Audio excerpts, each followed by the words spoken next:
تو ایمان ضرور ہے، چاہے وہ کم اور زیادہ ہو۔ آپ وہ حدیث بہت ساری، اس میں 50 دلیلیں پیش کی جا سکتی ہیں، صرف ایک حدیث کی طرف توجہ دلاؤں۔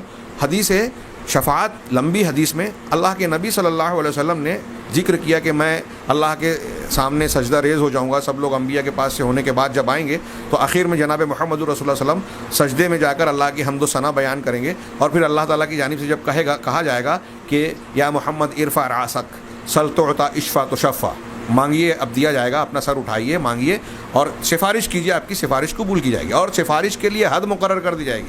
اور پھر آگے کی روایت کے جو الفاظ میں ہیں کہ جب اللہ کے رسول صلی اللہ علیہ وسلم اپنی امت کے بارے میں اللہ تعالیٰ سے التجا کریں گے، امتی امتی امتی کہہ کر، میری امت کے لوگ، میں اللہ میری امت، تو اللہ تعالیٰ کہے گا کہ جائیے آپ اخرج من کان فی قلبہ مثقال شعیرۃ من ایمان۔ اس تعبیر کو میں بیان کرنے کے لیے میں نے اس کا تذکرہ کیا۔ غور کیجئے کہ اللہ کے رسول فرما رہے ہیں کہ اے محمد صلی اللہ علیہ وسلم آپ جائیے اور جہنم میں اس شخص کو جس کا جو کے دانے کے برابر جس کے دل میں، جو کے دانے کے برابر جس کے دل میں ایمان ہو، جس کے دل میں ایمان۔ اب یہاں عقیدے اور ایمان میں فرق کر رہے ہیں، عقیدے کا مقام دل ہے اور ایمان بھی دل میں بھی ہوتا ہے۔ ابھی میں اس کی تھوڑی سی تشریح کرتا ہوں کہ ایمان کا معنی کیا ہے۔ تو ایمان بھی دل میں ہوتا ہے، جب اسلام اور ایمان دونوں کا استعمال ہوتا ہے تو تمام اہل سنت کے علماء، محدثین اور علماء یہ بیان کرتے ہیں کہ ایمان داخلی چیزوں کو کہتے ہیں اور اسلام ظاہری اعمال کو کہتے ہیں۔ جیسے حدیث جبرائیل میں اللہ کے رسول نے فرمایا کہ جبرائیل علیہ السلام نے جب پوچھا کہ ایمان کیا ہے تو آپ نے کہا ان تؤمن باللہ و ملائکتہ و کتبہ و رسلہ والیوم الآخر والقدر خیرہ و شرہ۔ ان 6 چیزوں کو دل سے ماننا یہ ایمان ہے۔ اور پھر اسلام کی تعریف کرتے ہوئے شہادتین کا ذکر کرنے کے بعد نماز، روزہ، حج، زکوٰۃ کو بیان کیا، یہ ظاہری اعمال ہیں، اعمال سے چیزیں۔ تو کچھ لوگوں نے کہا کہ جب ایمان اور اسلام، علماء کا کہنا ہے، اکٹھا ہوں گے تو ایمان باطنی چیزوں کو کہیں گے، وہی عقیدہ ہے، اور اسلام ظاہری چیزوں کو کہیں گے، اور جب دونوں الگ الگ استعمال ہوں گے تو دونوں کا معنی الگ الگ کیا جاتا ہے۔ اب یہاں اس حدیث میں جس سے میں بیان کر رہا ہوں کہ جس کے دل میں جو کے دانے کے برابر بھی ایمان ہو اس کو آپ جہنم سے نکال لیجئے۔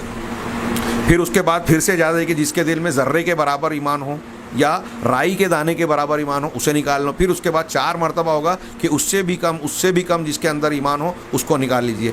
اب شیخ ڈاکٹر اسرار صاحب کہہ رہے ہیں کہ آپ کے اندر ایمان ہے ہی نہیں، عقیدہ ہے، تو عقیدہ ہوتے ہوئے کیا رائی کے دانے کے برابر والا ایمان بھی نہیں ہوگا یا اس سے کم اور زیادہ بھی نہیں ہوگا؟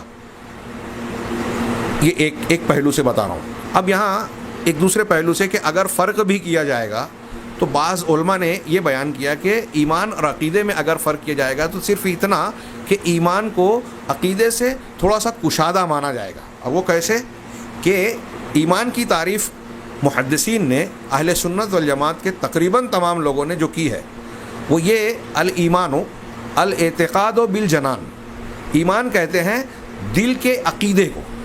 پہلی چیز 3 چیزوں کا مرکب بیان کرتے ہیں محدثین یا اہل الحدیث سلفین یا امام احمد بن حنبل، امام شافعی، امام مالک اور دیگر ائمہ کرام۔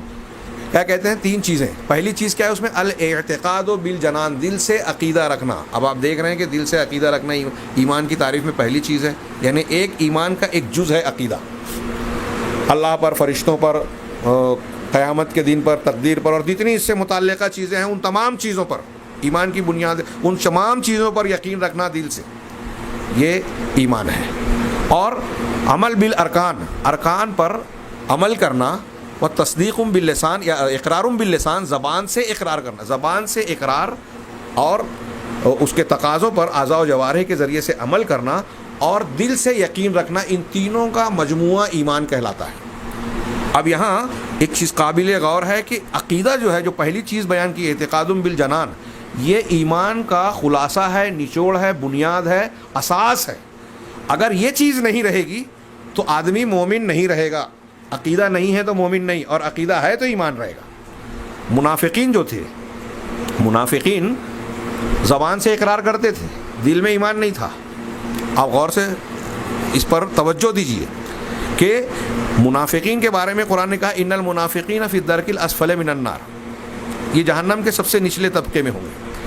اللہ تبارک و تعالیٰ نے سورہ منافقون کے آغاز میں کہا اذا جاءک المنافقون قالوا نشہد انک لرسول اللہ، جب آپ کے پاس منافقین آتے ہیں تو کہتے ہیں کہ ہم یہ گواہی دیتے ہیں، شہادت دیتے ہیں کہ آپ اللہ کے رسول ہیں، واللہ یشہد انک لرسولہ، اور اللہ بھی یہ گواہی دیتا ہے کہ آپ اس کے رسول ہیں، لیکن اللہ نے کیا کہا آگے؟